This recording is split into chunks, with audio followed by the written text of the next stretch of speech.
Pour parler de la situation politique au Tchad à 6 semaines de la présidentielle, nous sommes avec Roland Marchal, chercheur au Centre de recherche international de Sciences Po Paris. Bonsoir et merci d'être avec nous.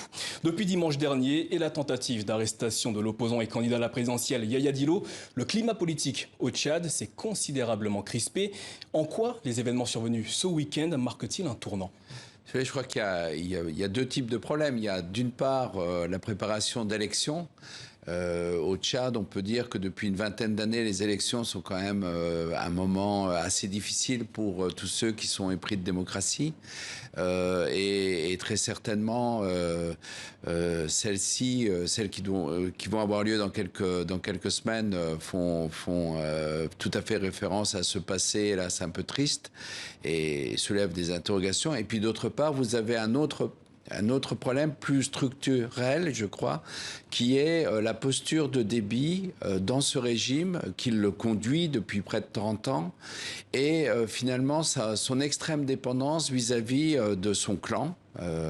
Un des clans Zaghawa, donc de ce groupe ethnique très minoritaire dans la population tchadienne, mais omniprésent dans la garde présidentielle, même si elle ne porte pas ce nom-là, et dans les arènes, dans les corridors du pouvoir.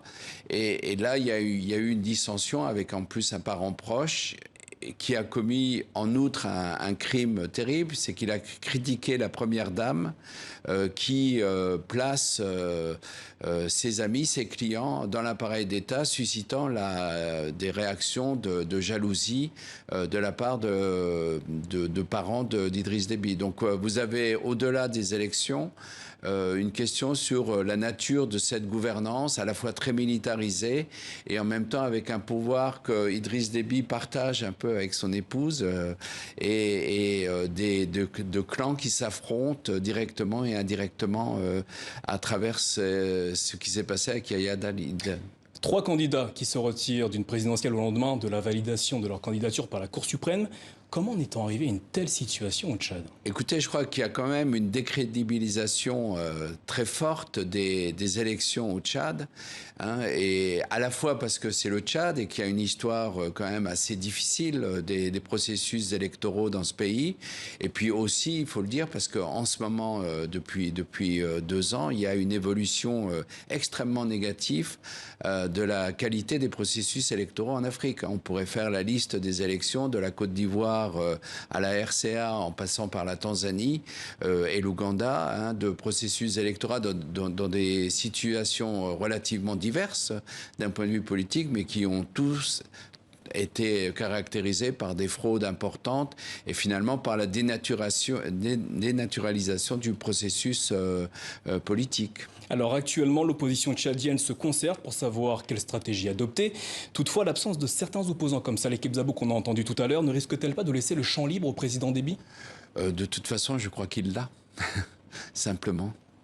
Depuis longtemps quelle que soit l'opposition, le 11 avril. Quelle que soit l'opposition, si vous voulez, on a toujours le même jeu avec l'annonce de résultats qui sont toujours excellents, une revue des résultats par la Cour suprême, la Cour constitutionnelle qui invalide 10% de ce vote et qui permettent à Idriss Déby hier et demain et aujourd'hui d'être réélu avec toujours plus de 55% des voix, sans aucun problème. Selon vous, qu'est-ce qui explique le soutien presque unanime de la communauté internationale vis-à-vis du président Idriss Déby, malgré les nombreuses critiques à son encontre en matière de droits de l'homme ?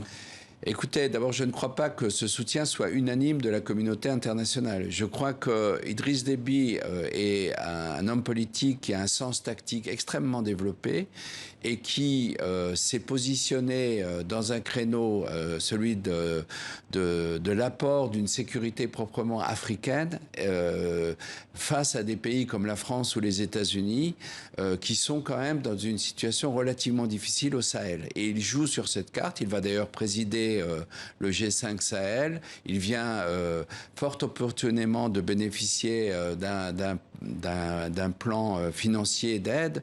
Et donc, on peut penser que de ce point de vue-là, il tire tous les avantages d'une structure militaire qui, par ailleurs, condamne quand même la population tchadienne à un régime qui a très peu évolué, qui s'est très peu construit, puisque fondamentalement, c'est, je dirais pas l'armée, parce que ça serait, c'est les troupes qui sont autour de lui, rassemblées dans ce qui était, dans ce que je continuerai à appeler la garde présidentielle, qui assure à la fois la pérennité du régime et sa capacité de projection de troupes à l'extérieur. Idriss Déby dirige le Tchad depuis un coup d'État en 90. En août dernier, il a été élevé au rang de maréchal, un 6e mandat à la tête du pays pour Idriss Déby. Est-ce inéluctable ?